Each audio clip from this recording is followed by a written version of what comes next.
utility, the greatest utility.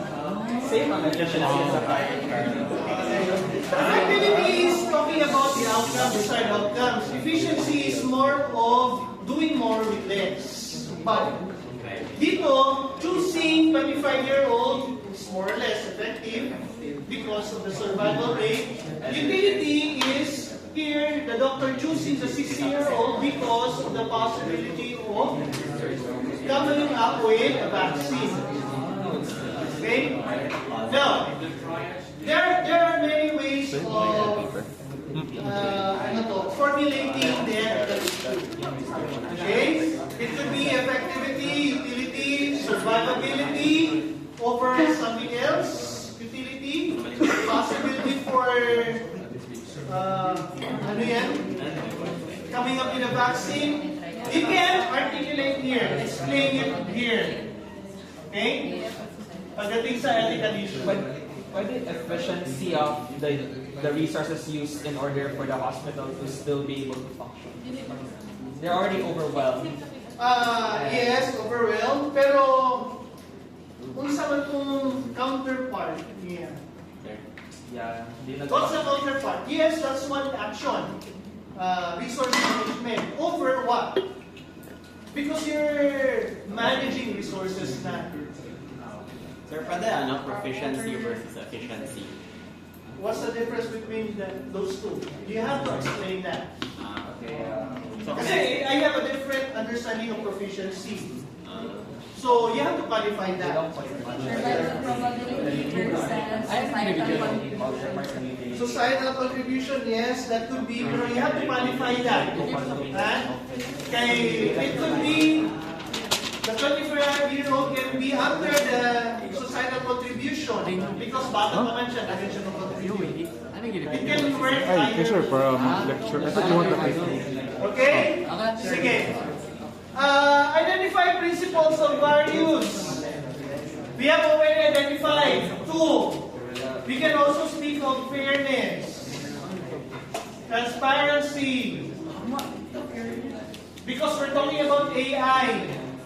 Okay, the choice of action should be transparent. Diba? Yeah. You can name. Okay?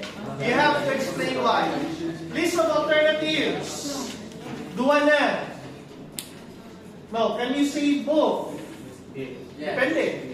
Okay? That's up to you. That's one option. But you have to explain how can you say both, given on the limited resources. Then compare alternatives with principles, values. So, the by effectivity, 25, utility, 6 years old.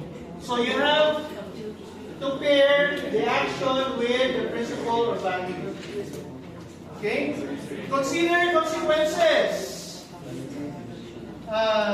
Short term, medium term, long term. Now, hinahanap ba benefits lang? No, di ba? Sabi ko, cost-benefit analysis.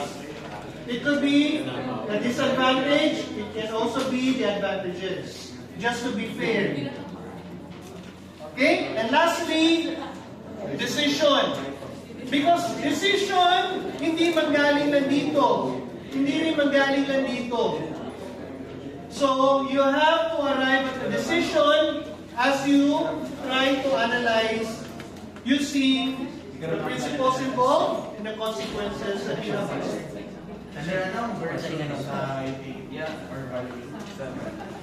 What gini? What yung kwan? What yung value? It's not a moral value, but it's a value. Kaya ngayon, mag-consider man lang siya kung saan man itong highest probability. But it does not consider kung saan mag-contribute sa isang account nila. So, survival rate na niya mag-compute.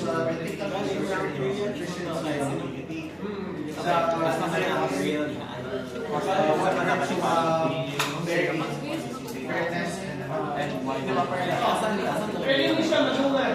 Part sa list of principles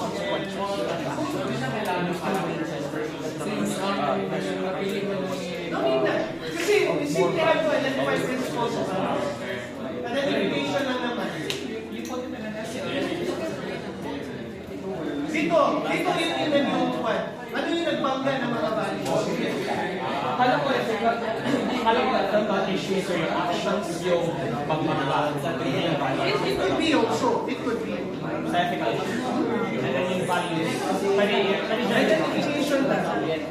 Ngayon yung Utility, transparency, fairness, identification lang, and expectation. So it's like extrapolate ko namin yung issue.